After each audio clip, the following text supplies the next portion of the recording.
प्रिय विद्यार्थियों, आज के इस सत्र में हम जूनागढ़, हैदराबाद और कश्मीर का भारत में विलय किस प्रकार हुआ, इस पर चर्चा करेंगे।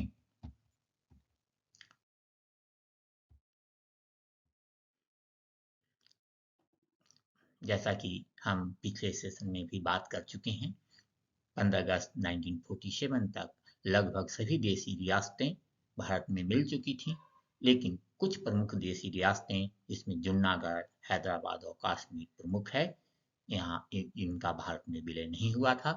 जूनागढ़ का जो नवाब थे वो मोहम्मद महाबत खान जी तृतीय थे। जूनागढ़ को वो पाकिस्तान में मिलाना चाहते थे। इनकी उन्होंने घोषणा भी कर दी थी, परंतु जूनागढ़ की अधिकांश आबादी हिंदू थी और वहाँ की जनता भारत में मिलने के पक्ष में थी। ऐसी स्थिति में जब जूनागढ़ के नवाब का दमन चला तो वहाँ की जनता विद्रोह कर उठी, परंतु एट द सेम टाइम उसी समय जो है भारत को सैनिक कार्रवाई करना पड़ा और 9 नवंबर 1947 को भारत की सैनिक कार्रवाई के कारण जो है जूनागढ़ भारत में शामिल हो गया, भारत के कब्जे में आ गया। नवाब जूनागढ़ का पाकिस्तान भाग गया। बाद में 20 फरवरी 1948 को जनमत संग्रह किया गया, जिसमें जूनागढ़ के लोगों ने भारत के पक्ष में मतदान किया। सिर्फ 91 वोट जो है पाकिस्तान में के पक्ष में पड़े। इस प्रकार से जूनागढ़ का भारत में विलय संभव हो सका। हैदराबाद का भारत में विलय। हैदराबाद एक बड़ी रियासत थी। वर्तमान समय में तेलंगाना, महाराष्ट्र का बहुत सारा क्षेत्र, कर्नाटक का बड़ा क्षेत्र हैदराबाद रियासत में था। हैदराबाद का निजाम दुनिया का सबसे अमीर आदमी था। हैदराबाद अंग्रेजों से सहायक संधि करने वाला पहला राज्य था।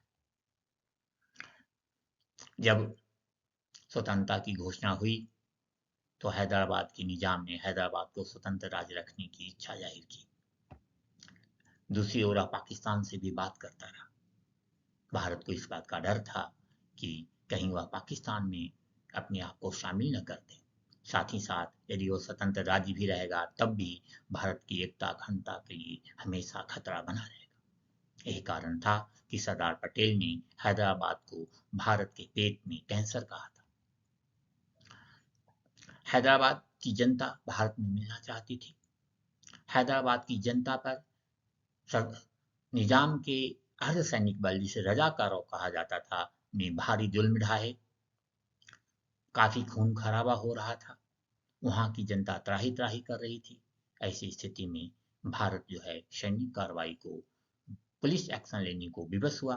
13 सितंबर 1948 को भारत ने पुलिस एक्शन लिया और लगभग 5 दिनों के संघर्ष के बाद वहां की पैरामिलिट्री ने हथियार डाले और इस प्रकार से भारत में हैदराबाद का विलय हो गया।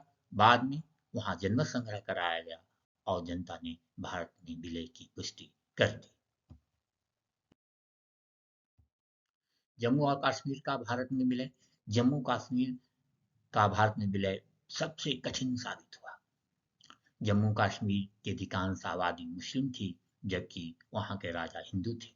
राजा हरि सिंह ने ये निर्णय लेने में देरी की कि उन्हें पाकिस्तान में मिलना है या भारत में शामिल होना है।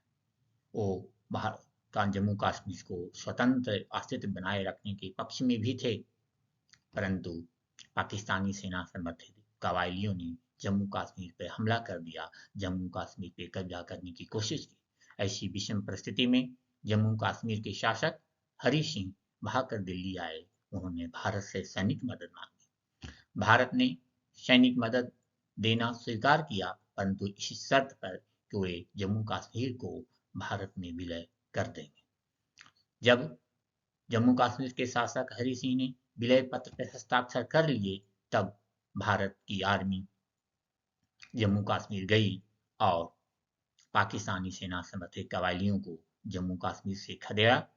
इस प्रकार 26 अक्टूबर 1948 को जम्मू कश्मीर का भारत में विलय हुआ। बहुत समय तक युद्ध चलता रहा।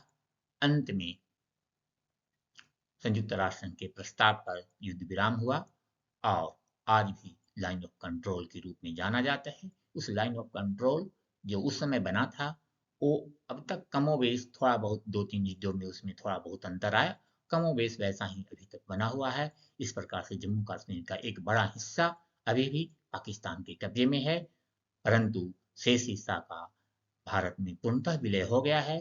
थोड़ी सी चीज़ जो रह गई थी वो धारा 370 के समाप्त होने के बाद भी पूरी हो गई। इस प्रकार से जम्मू कश्मीर भारत का अभिन्न अंग बना। धन्यवाद।